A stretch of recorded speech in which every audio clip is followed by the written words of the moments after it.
In today's video, I am going to be breaking down Ariel Hukporti and how he's able to post up and some of the moves that he uses that you can use as well so that you can have a better low post game and be an NBA player like Ariel Hukporti. Let's get down, let's check him out really quickly. If you want to be able to shoot the basketball from further away, make sure to go check out my shooting workout that is down in the description below. Okay, so first we're going to be looking at a clip where he is starting in the middle of the key. At this point, he's actually sealing his man quite well. He's got his shoulders lower than his defensive player that is guarding him. He was able to get really good position down in that key. Now, you have to watch out. You only have 3 seconds in that key, so you have to keep that in mind. From there, while he's sealing his man, as soon as that pass comes in, he's able to do a quick hop out and slightly push him. We're not going to speak about that, but by hopping away from the man who is trying to defend you, especially if he is trying to front face you, that is going to create a little bit of a gap and separation between your man and yourself. This will allow you to do so much and so many more things in the low post. As soon as he gets that ball, he pivots down, does a quick drop step with a dribble, and then he's able to go up for that dunk. When you do this drop step with that dribble right there, you can dribble with 2 hands. Remember, you are allowed to start a dribble with 1 or 2 hands. It doesn't matter. Make sure to time this step with the dribble, and then at this time, he notices that he's got a defender who is coming over to play help defense. Now, while he could have passed out to the corner and probably would be expected to do that in the NBA, at his height of close to about 6'11" to 7 feet tall, he is going to be able to dunk that ball quite easily also in the NBA.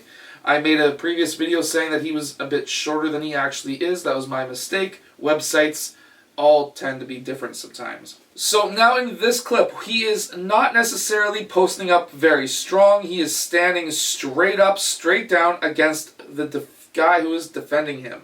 However, when he wants to get that ball, that's when he drops. Looks to be Kai Soto in the low post, but I could be wrong. When Ariel Hukporti gets low and then that pass goes in, watch how he's able to do a quick hop out, lands on both feet when he catches that ball. This is extremely important because now he can use either his left or right foot as a pivot. He decides to keep the left foot as the planted foot and the right foot as the pivot foot. And then at this time, he is looking for cutters down the middle of the key. He is clearly in isolation. He's going one-on-one against Kai Soto. And now he takes 1 dribble. Remember, in the NBA, you're going to be only allowed to take 1 to 2 dribbles.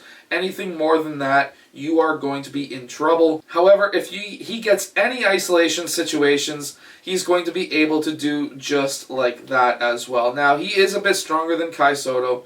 Kai Soto does have a lot of height on him too, so we have to keep that in mind. However, when he takes this move, how he's able to get the lane to the basket, and Kai Soto did make it a difficult time for him anyways by using his chest on the shoulder of Ariel Hukporti.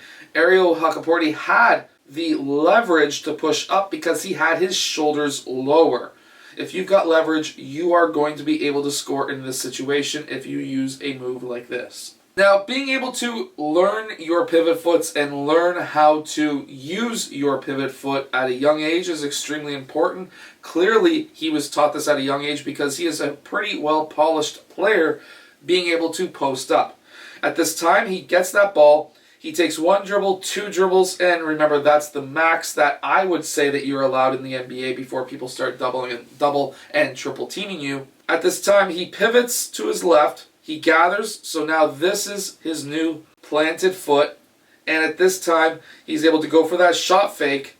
He then pivots back around, and at this time, he goes for that left-hand hook.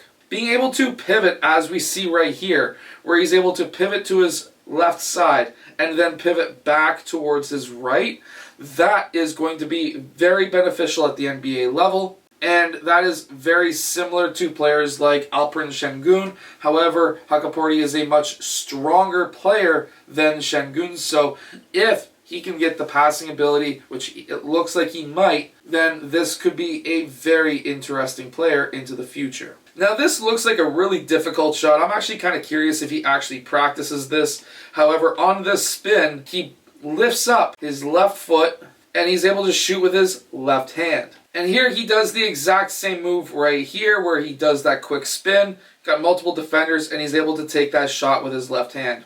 There's actually something very interesting that I would point out about his game. If we look at any of the footage right here, he goes to his right, shoots with his left. Next move, he goes to his left, turns back to his right, and then guess what he does? Goes left hand. Next clip, he's in the low post, posts up, and then at this time he takes a lot of dribbles, but left hand, yet again, that goes in. Next, again, goes towards his left side in the post, goes up, left hand. As you can see, there is something about this. Something that I've noticed is that he goes to his left hand a lot, whether he's going to be pivoting back towards his left side, going for that left hand shot, or wanting to pivot back towards his right side, he's going to go for a left hand hook.